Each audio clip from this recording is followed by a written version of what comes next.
Il faut un certain cran pour partir de son pays et s'installer dans un autre. Cette journée rend hommage aux Français expatriés. Il serait désormais plus de 2 millions à tenter l'aventure.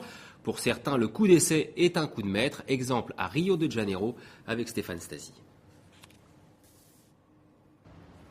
Une terrasse gigantesque avec vue imprenable sur Copacabana. Voilà le cadre de travail d'Arnaud. Depuis 3 ans, ce Français âgé de 34 ans gère des appartements à Rio de Janeiro. Aujourd'hui, c'est l'un des plus luxueux qu'il fait visiter à des clients. Il y a 4 ans, Arnaud travaillait à Paris, dans la banque, quand il a décidé de tenter sa chance au Brésil, pays qu'il connaissait. Il y était allé plusieurs fois en vacances. Pour moi, s'expatrier, ça a vraiment été le commencement d'une nouvelle vie. On est parti de zéro, sur des bases totalement nouvelles, avec des gens totalement nouveaux et des énergies totalement nouvelles. Aujourd'hui, Rio Exclusive, l'entreprise d'Arnaud, gère une 50aine d'appartements. Cette société, il l'a créée avec sa femme. 3 ans après leur début, ils ont 14 employés. Je pense que j'aurais pas eu l'énergie suffisante pour pouvoir faire ça à Paris.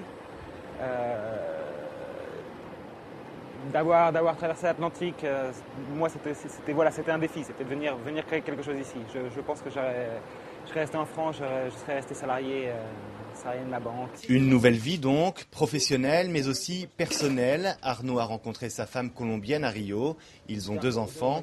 Tout semble simple, mais pourtant s'expatrier n'est pas chose facile. Les premiers pas ont été délicats. D'accord. Quand je suis arrivé au Brésil, j'avais quelques amis comme ça, mais j'y ai pas étudié, je connais personne, j'avais aucun réseau. J'arrive, je me souviens qu'au début, je regardais mon portable, je faisais des tests, j'appelais chez moi pour voir si le portable fonctionnait parce que je recevais aucun coup de téléphone.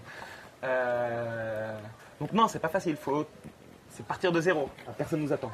Arnaud aime rentrer en France, mais sa vie est ici et il n'envisage pas de revenir à Paris. Ses enfants sont brésiliens, son entreprise ne souffre pas de la crise et il a trouvé à Rio la qualité de vie qu'il recherchait. Câlin fort.